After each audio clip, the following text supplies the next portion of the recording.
मेरे बचपन की बात है। उम्र थी कोई 8-9 साल।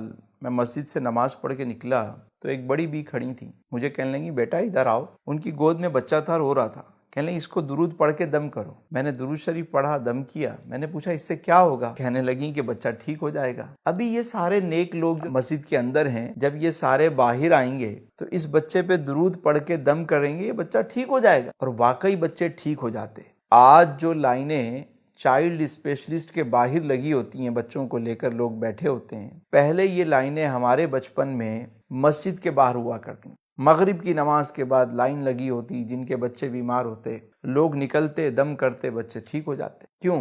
जब मैंने इस पे गौर किया कि ऐसा क्यों हुआ, मुझे याद नहीं पड़ता कि मैं कभी चाइल्ड स्पेशलिस्ट के पास बचपन में गया हूँ। हमारे दौर में तो ऐसा कुछ था ही नहीं। तो उसकी वजह क्या थी? वजह ये थी कि लोग तकसीम करते थे। घर में थोड़ा सा सालन पकता, लेकिन पड़ोस में थोड़ा सा जरूर भेजा जाता। घर छोटे थे लेकिन दिल कुशादा थे। मेहमान आ जाते तो लोग एडजस्ट कर लेते थे। हम देखते हैं कि लोग तकसीम करते थे। ऐसा क्यों होता था कि सुकून क्यों था, इत्मीनान क्यों था, लोग बीमार कम होते थे? वजह क्या थी? वजह ये थी कि लोग तकसीम करते थे। जुमेरात होती, कोई रेवड़ियां बांट रहा है, कोई जलेबियां बांट रहा है, कोई मीठे चावल पका के तकसीम कर रहा है। अरे तकसीम करते थे। सब्जी लेने जाओ तो सब्जी देने वाला सब्जी देने के बाद थोड़ा सा धनिया, पुदीना, थोड़ी मिर्चें वैसे ही डाल देता था। गोश्त वाला गोश्त तोलने के बाद एक हड्डी, एक बोटी वैसे एक्स्ट्रा दे देता था। चावल वाला थोड़ा चावल ज्यादा डाल देता, दाल देने वाला दाल थोड़ी डाल देता। होटल में ग्रेवी अलग से मिल जाती थी। अब सब कुछ कमर्शियल हो गया। आधा किलो किसी से मांगो तो वो 400 ग्राम देता है। अगर किसी से एक पाव मांगो तो 200 ग्राम मिलता है। हर चीज कमर्शियल हो गई है। याद रखिए, अगर आप